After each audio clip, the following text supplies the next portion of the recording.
اعوذ باللہ من الشیطان الرجیم بسم اللہ الرحمن الرحیم یا ایھا الناس انتم الفقراء الی اللہ، لوگو تم سب کے سب محتاج ہو اللہ کے لیے، تمہاری ساری ضرورتیں احتیاجات ہیں کہ جو اللہ تعالیٰ پوری فرماتا ہے۔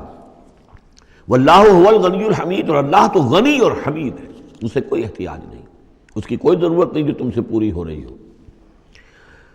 ان یشاء یذہبکم، اگر وہ چاہے تو تم سب کو لے جائے، ختم کر دے، ویأتی بخلق جدید، اور نئی مخلوق پیدا کر لے۔ وما ذلک علی اللہ بعزیز، اور یہ اللہ پر ہرگز بھاری نہیں ہے۔ ولا تزر وازرۃ وزر اخری، کوئی جان نہیں اٹھائے گی کسی دوسری جان کا بوجھ۔ ان تدع مثقلۃ الی حملھا، اگر کوئی جان کہ جو بہت ہی بوجھل ہو گئی ہو، جس کے اوپر بوجھ جو ہے ناقابل برداشت ہو جائے، اگر وہ پکارے گی الی حملھا کہ کوئی آئے اور مدد کرے، اس کا بوجھ میں سے کچھ حصہ جو ہے وہ تھوڑا سا شیئر کرے، لا یحمل منہ شیء، تو نہیں اس سے کوئی بھی شے، اس کے جو ہے کوئی اور ہوگا اٹھانے والا۔ ولو کان ذا قربیٰ، خواہ کوئی قرابت داری ہو، وہ بھی قریب سے گزر جائے گا، اس کی پکار نہیں سنے گا۔ انما تنذر الذین یخشون ربہم، اے نبی آپ تو خبردار کر سکتے ہیں انہی لوگوں کو جنہیں اپنے رب کا کچھ خوف ہے، کچھ خشیت ہے، بالغیب، غیب میں رہتے ہوئے۔ جب پردے اٹھ جائیں گے تو سبھی کے سب مومن ہو جائیں گے، بڑے اعلیٰ قسم کے، لیکن جب تک یہ غیب کے پردے حائل ہیں، یہ ہیں در حقیقت جو لوگ اس وقت اللہ سے ڈرتے ہیں۔ وَأَقَامُوا الصَّلَاةَ، اور جنہوں نے نماز قائم کی۔ وَمَن تَزَكَّىٰ فَإِنَّمَا يَتَزَكَّىٰ لِنَفْسِهِ، اور جس کسی نے بھی پاکیزگی اختیار کر لی تو وہ تو پاکیزگی اختیار کر رہا ہے، تزکیہ نفس اس نے کیا ہے اپنے لیے، اپنے بھلے کے لیے۔ وَإِلَى اللَّهِ الْمَصِيرُ، اور اللہ ہی کی طرف سب کو لوٹ جانا ہے۔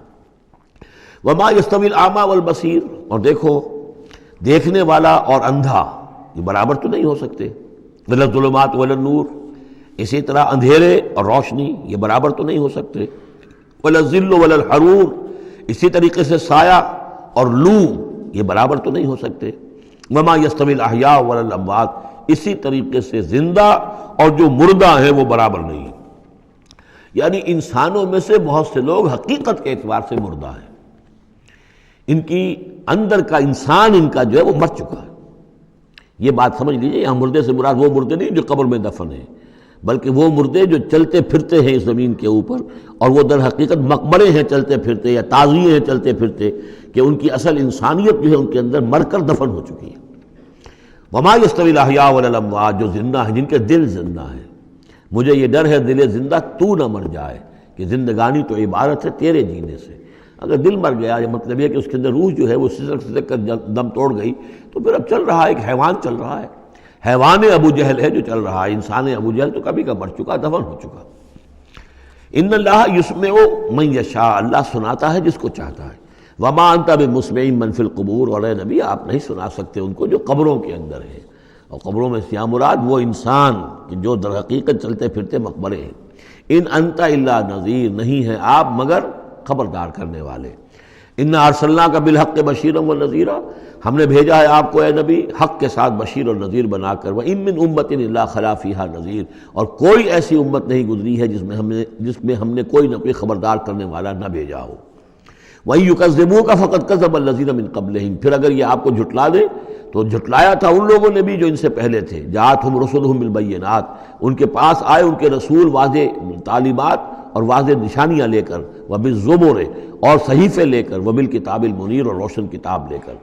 صحف ابراہیم و موسیٰ، اور کتاب جو ہے پھر کتاب اللہ نے تورات دی اور انجیل، یہ کتابیں ہیں، زبور کتاب ہے۔ ثم اخذت الذین کفروا فکیف کان نکیر، پھر میں نے پکڑ لیا ان کو جنہوں نے کفر کیا تھا، تو دیکھ لو کیسی رہی میری سزا۔ الم تری ان اللہ انزل من السماء ماء، کیا تم نے دیکھا نہیں کہ اللہ نے اتارا آسمان سے پانی، فاخرجنا بہ ثمرات، پھر ہم نے اس کے ذریعے سے پھل اور میوے نکال دیے زمین سے، مختلفا الوانھا، جن کے رنگ جو ہیں بڑے ایک دوسرے سے مختلف ہیں۔ ومن الجبال، اسی طرح پہاڑوں میں بھی تم دیکھتے ہو، جدد، دھاریاں ہیں۔ یہ دھاریاں خاص طور پر کاغان جاتے ہوئے بہت نظر آتی ہیں، کہ ایک پہاڑ ہے اس میں دھاریاں پڑی ہوئی ہیں، یعنی کوئی ایک سٹریٹم ہے لال رنگ کا معلوم ہوتا ہے، اس کے بعد کوئی اور چٹان ہے بالکل تختی کی طرح کی، وہ کسی اور رنگ کی ہے، تو اسی کی طرف ذکر ہو رہا ہے۔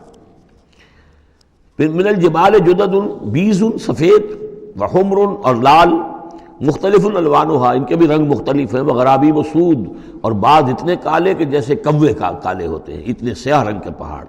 وَمِنَ النَّاسِ وَالدَّوَابِّ وَالْأَنْعَامِ مُخْتَلِفٌ أَلْوَانُهُ كَذَلِكَ، اور اسی طریقے سے انسانوں میں سے بھی اور حیوانات میں بھی، اور جو بھی اللہ نے جانور پیدا کیے ہیں اور چوپایوں میں بھی مختلف رنگ و روغن موجود ہیں۔ کذالک، اسی طرح، انما یخشی اللہ من عبادہ العلماء، یقیناً اللہ تعالیٰ کی خشیت تو اس کے اہل علم لوگوں کے دلوں ہی کے اندر ہوتی ہے۔ یعنی جتنا انسان میں اگر یوں سمجھیے کہ بنیادی طور پر کچھ ایمان ہے، تو جتنا علم اس کا بڑھتا جائے گا، وہ کائنات کا مطالعہ بڑھتا جائے گا، زمین کے بارے میں معلومات بڑھیں گی، حیوانات کے بارے میں یا جو نباتات کے بارے میں، تو اس کے اندر خشیت خداوندی بڑھتی چلی جائے گی۔ لیکن وہ ابتدائی ایمان اگر نہیں ہے تو کچھ نہیں، پھر آنکھیں بند ہیں، پھر تو یہ کہ وہ بڑی سے بڑی نشانیاں اللہ کی دیکھ رہے ہیں، انہیں اللہ پھر بھی یاد نہیں آتا۔ سارا کچھ دیکھ لیا انہوں نے، بڑی سے بڑی ٹیلیسکوپس کے ساتھ، نہ معلوم کہاں سے دیکھ رہے ہیں بیٹھے ہوئے، اتنے لاکھ جو ہے لائٹ ایئرس کے فاصلے پر، لیکن اللہ نظر نہیں آتا انہیں۔ اس لیے البتہ اگر تھوڑا سا بھی ایمان انسان کے پاس ہو اور پھر علم ہو، تو پھر اس سے اللہ کی عظمت مزید منکشف ہو رہی ہے، اللہ کی کبریائی کا انکشاف اور ہو رہا ہے، اللہ کی صناعی کا، اللہ کی قدرت کا، اللہ کے علم کا، اللہ کی حکمت کا، ان تمام چیزوں کی وجہ سے پھر ان میں خشیت خداوندی بڑھتی چلی جاتی ہے۔ ان اللہ عزیز الغفور، یقیناً اللہ تعالیٰ زبردست ہے اور بخشنے والا ہے۔ صدق اللہ العظیم۔